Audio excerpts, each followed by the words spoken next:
Day 6 रो आउ एक नुआ वीडियो रे आपण मानक स्वागत जनाउछि। तो जेमति कि आपण देखथिले पूर्व वीडियो रे आमे जो नुआ डिजाइन टा करथुलु सेटा को फ्रेम सहित इंस्टॉल करिवार थिला।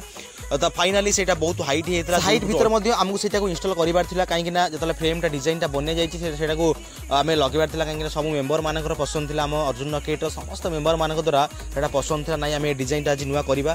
तो फाइनली सेटा को इंस्टॉल करसला परे गणेश को मुह बंधिबा पई आवश्यक थिला जे किछला नडा एवं किछला पाळा मध्ये। तो सेटा को आमे पिला माने आसी जोगाड़ कर देथिले। तापरे फाइनली गणेश मुह मध्ये सेटिंग हे जेतला, सेटिंग होला परे तापर वर्तमान समय थिला एक माटिया पे सेपट जग माटी चकड़ होतिला। पूजा को अल्प दिन थिला बेले हमर वर्तमान प्रोसेस थिला जे एक माटी के पळे जल्दी कंप्लीट कला परे ए पुनी टाइम लागो 2-3 दिन सुखिया पई। ता भीतर मध्ये पुनी दोमाटी अछि, दोमाटी परे पुनी तो गणेश पूजा आ मात्र 10 दिन थिला बेले मेंबर मानक मुंडे टेंशन थिला। 10 दिन अछि मात्र मूर्ति काम 50% सरीछि आ 50% एबी बाकी रहिछि। तो किपळे भाबे मूर्ति काम आमे सारिबा। तो डे 7 आ को नुवा वीडियो आसा पई जाउछि। जो मन चैनल रे नुवा अछि चैनल को लाइक शेयर सब्सक्राइब करंतु। पुनी देखा बा नुवा वीडियो सहित रहउछि। नमस्कार, जय जगन्नाथ।